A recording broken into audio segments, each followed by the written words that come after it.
ये function multiple conditions को check करता है और अगर एक कंडीशन भी सही हो तो ये रिटर्न ट्रू करता है, और अगर एक कंडीशन भी सही ना हो, सारी कंडीशन मतलब इसको हम जितनी चाहे कंडीशंस दे सकते हैं, और उस कंडीशंस में अगर एक कंडीशन भी सही हो जाएगी तो ये उसको ट्रू करेगा, और अगर सारी कंडीशंस दी गई कंडीशन सही ना हो तो फिर ये फॉल्स रिटर्न करेगा। ये इफ और एंड के साथ भी फंक्शन ज़्यादा इस्तेमाल किया जाता है। पहले आर्गुमेंट में हम कंडीशन देते हैं जिसे चेक करना होता है, दूसरे आर्गुमेंट में हम दूसरी कंडीशन देते हैं। इसके बाद ये फंक्शन जितनी भी लॉजिक से दी हो इन्हें चेक करके ट्रू या फॉल्स को रिटर्न करता है। अगर एक भी कंडीशन सही होगी तो ट्रू रिटर्न होगा, वरना ये फॉल्स रिटर्न करेगा।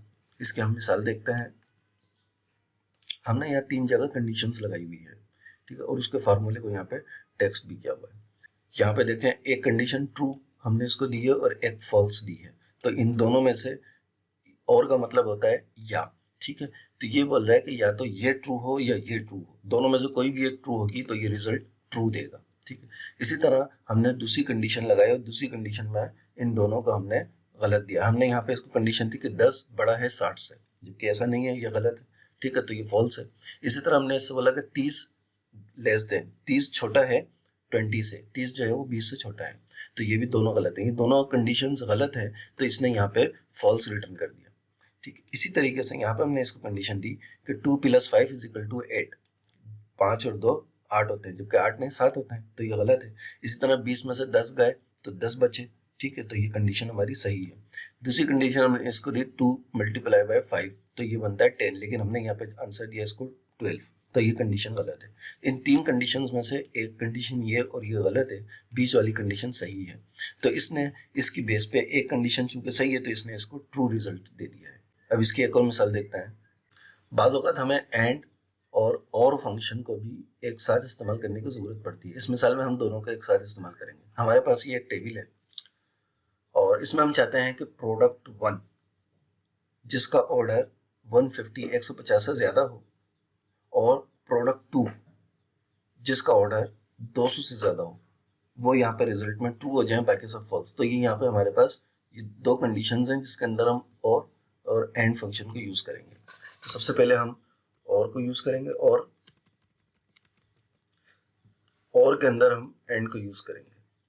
यहाँ पे इसको लेंगे कि A12 जो कि प्रूव 1 है, ये = प्रूव 1, ये प्रोडक्ट 1 हो, ठीक है। उसके बाद हम इसको कहेंगे कि जो ऑर्डर है P12 ये ग्रेटर देन बड़ा हो 150 के, ठीक है। तो ये एक कंडीशन है जो कि एंड के साथ हो कि ये दोनों ट्रू होनी चाहिए। इसके बाद हम कह रहे हैं कि अगर ये कंडीशन ट्रू ना हो तो फिर एक और एंड लगाएंगे कि फिर हम इसको कह रहे हैं कि ये, वरना अदरवाइज ये हो कि A12 = प्रो 2, ठीक है, और B12 > 200। इसके बाद अब हम इसको इंटर करते हैं, तो इसने हमें प्रो 1 प्रो 2 जो कि 150 से अबव है, इसको इसने हमें दे दिया है, ठीक है, ट्रू। बाकी सबको इसने हमें फॉल्स दिया है। तो इसमें हमने और एंड को एक साथ यूज करना देख लिया। अब इसकी एक और मिसाल देखिए। इस मिसाल में हम इफ और फंक्शन को एक साथ इस्तेमाल करेंगे। हमारे पास एक टेबल है जिसपे हम चेक करेंगे किसी स्टूडेंट का एक भी पेपर 60 से ज़्यादा नंबर आए तो उसे पास कर दो। इन दोनों में से कोई एक भी नंबर 60 से ऊपर आ जाए तो उसे पास कर दिया जाए। और में हम देंगे B32 जो कि मैथ है, ये ग्रेटर देन और इक्वल, या तो बड़ा हो या बराबर हो किसके, 60 के।